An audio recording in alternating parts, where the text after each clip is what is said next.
Ben aşıkım bir gözələ, alıbdı mənim ağlımı. İnsaf eylə bir gözələ, dindir könül bağımı. İnsaf eylə bir gözələ, dindir könül bağımı. Uzaqdan bir ümid kimi boylanır her baxışım, sanki bir bahar resmi.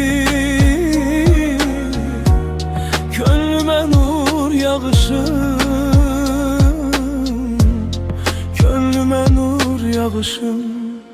Semavi bir bakışlarla cahanı sen bezeyirsen, en zehirli nakışlarla hayala benzeyirsen, o semavi bakışların ruhum sonsuz sorağıdır.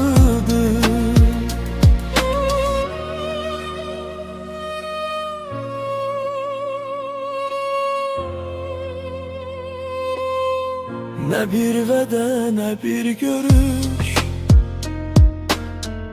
sükutun özü bir nəğmə.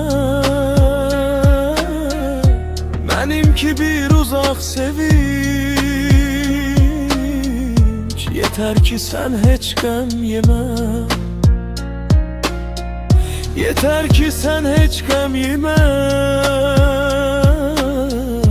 Yeter ki sen heç qəm yemə.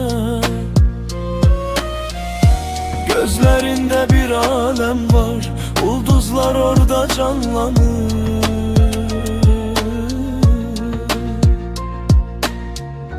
Ulduzlar orada canlanır.